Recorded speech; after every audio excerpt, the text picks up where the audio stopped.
wabarakatuh, Bu Ismi. Waalaikumsalam warahmatullahi wabarakatuh, Bu. Bagaimana kabarnya hari ini, Bu? Alhamdulillah baik. Ibu sendiri bagaimana kabarnya? Ya, alhamdulillah baik juga, Bu. Nah, hari ini kita akan melakukan percakapan pra-observasi ya, Bu. Sebelum nanti saya akan mengamati jalannya proses pembelajaran nantinya yang dilakukan di dalam kelas. Atau sebelum saya melakukan proses supervisi di kelas ini nanti. Ya, Bu. Baik. Adapun tujuan yang untuk melakukan supervisi adalah untuk mengetahui dan juga mengevaluasi jalannya proses pembelajaran yang nantinya dilakukan di dalam kelas.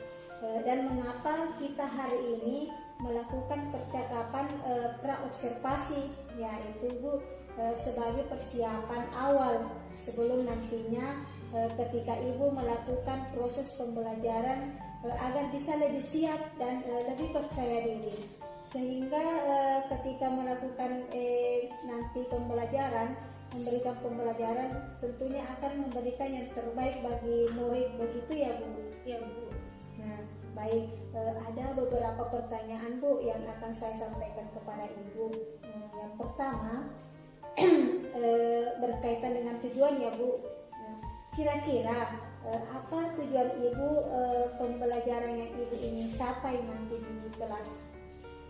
Berdasarkan rancangan pembelajaran di sini saya tuliskan adalah peserta didik mampu menyebutkan organ peredaran darah beserta fungsinya. Ya, baik, Bu. Jadi itu tujuan pembelajaran yang ingin Ibu capai ya, Bu? Ya, Bu. Nah, bagaimana dengan area pengembangan yang ingin dicapai, Bu? Atau ingin Ibu lakukan observasi? Untuk area pengembangannya saya menggunakan dua, yaitu pada pengetahuan dan juga keterampilan. Yang pertama area pengetahuan, yaitu murid mampu menyebutkan bagian-bagian organ peredaran darah manusia dan fungsi-fungsinya. Yang kedua, area keterampilan, yaitu murid mampu menuliskan dan menggambar organ peredaran darah manusia dan fungsinya. Baik, Bu. Jadi pengembangan yang ingin dicapai adalah bagian aspek pengetahuan dan aspek keterampilan pada siswa ya, Bu? Iya, betul sekali, Bu. Nah, saya ingin mendengar, Bu, bagaimana rancangan pembelajaran yang ingin Ibu terapkan di dalam kelas, mungkin dari segi strategi pembelajarannya, model pembelajarannya, ataupun dari metode pembelajarannya, Bu.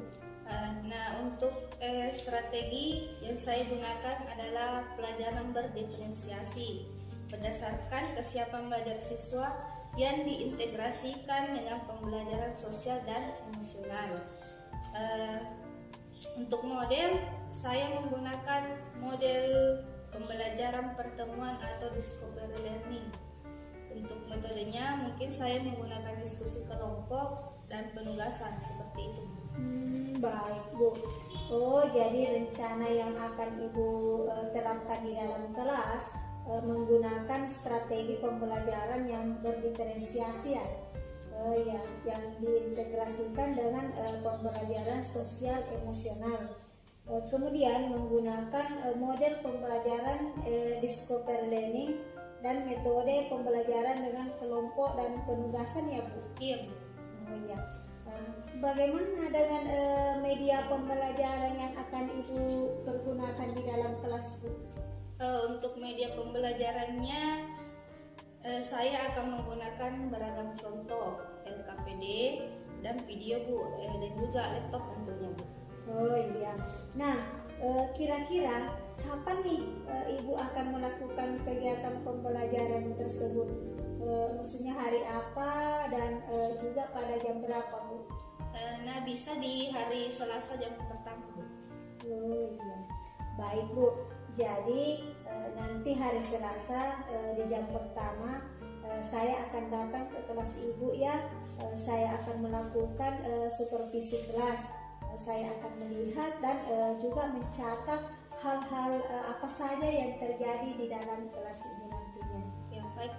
Nah, nanti setelah melakukan kegiatan observasi atau pembelajaran di dalam kelas, kita adakan percakapan pasca observasi ya Bu. Ya Bu, baik. Sebelum kita akhiri Bu nih, kira-kira apa ya Bu yang Ibu dapatkan dari percakapan kita ini? Saya mendapatkan gambaran seperti media apa yang akan saya gunakan nanti, kemudian model pembelajarannya bagaimana, dan itu bisa saya persiapkan dari sekarang. Begitu Bu. Oh iya, baik Bu. Terima kasih ya Bu atas waktunya dan sudah bersedia berbincang-bincang pada percakapan pra-observasi ini. Dan sampai bertemu pada kegiatan observasi kelas pada hari Selasa nanti ya Bu. Ya. Assalamualaikum warahmatullahi wabarakatuh Bu Sri. Assalamualaikum warahmatullahi wabarakatuh Bu.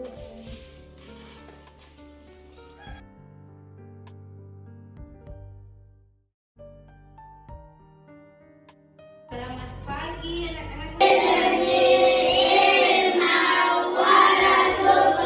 Mulai aktivitas kita pada hari ini. Ya, kalau begitu Ibu absen dulu ya. Sebelum memasuki materi, Ibu mau tanya, siapa yang berangkat ke sekolah naik sepeda? Saya. Yang lain siapa yang berangkat sekolah jalan kaki? Naik sepeda maupun jalan kaki itu ada manfaat. Mengenai apa?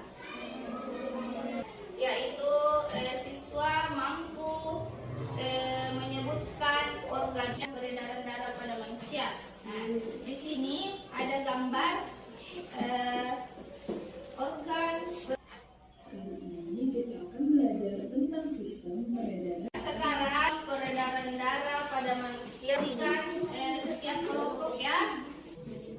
Kanan fungsi menerima darah kotor, serambi kiri menerima darah bersih. Terima kasih. Nah, sebagai kesimpulannya adalah organ peredaran darah pada manusia itu sangat penting bagi tubuh. Ada apa saja? Paru-paru, serambi kanan, serambi kiri, bilik kanan, bilik. Itulah semua organ peredaran darah manusia. Nah, bagaimana perasaannya setelah mengikuti pelajaran hari ini? Senang. Kita tahu bahwa fungsi darah kita. Ya. Baca doa sesudah belajar. Bismillahirrahmanirrahim.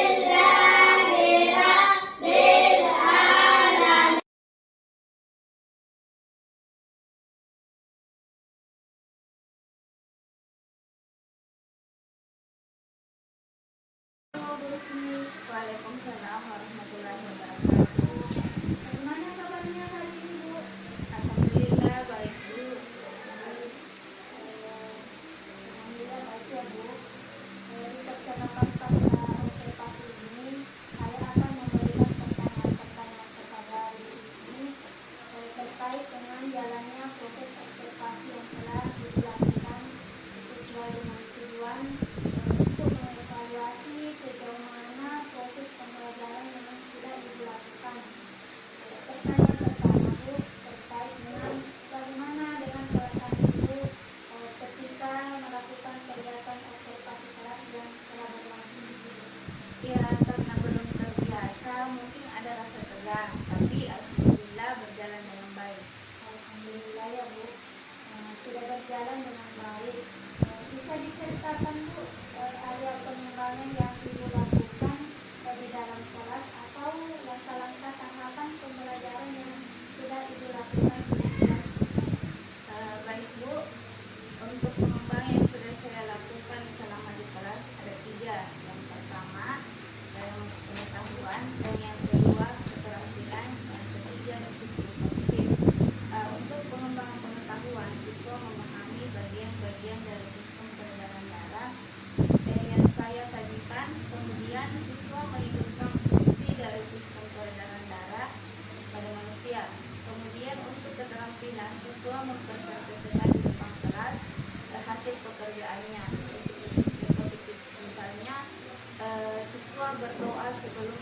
sudah belajar. Jadi ada pengembangan berkaitan dengan pengetahuan, keterampilan dan budaya positifnya juga. Nah, menurut Ibu, sejauh mana area pengembangan yang Ibu sudah sampaikan tadi, apakah sudah berhasil di dalam kelas atau tidak? Menurut saya alhamdulillah berjalan dengan baik.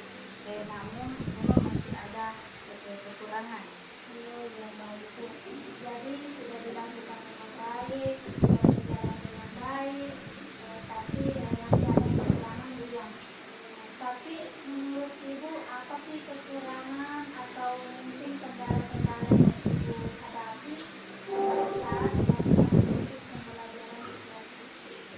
Kekurangan atau hambatan yang sering terjadi ya tentunya mungkin dialami oleh guru-guru yang lain juga. Masih ada beberapa siswa yang tidak ingin terlibat dalam kegiatan belajar tersebut, artinya siswa tersebut kurang aktif. Yang baik. Jadi ada beberapa siswa yang tidak terlibat atau kurang aktif atau mungkin hanya mengandalkan teman seperti itu. Kira-kira mengapa hal itu terjadi dan mengapa anak itu kurang aktif dan tidak mau terlibat dalam diskusi? Mungkin dalam pembagian kelompok masih ada siswa yang belum belajar membaca, dan mungkin dalam tiap kelompok saya akan menggunakan yang sesuai dengan gaya belajar anak, misalnya sesuai dengan bakat dan minat anak. Saya akan sesuaikan dengan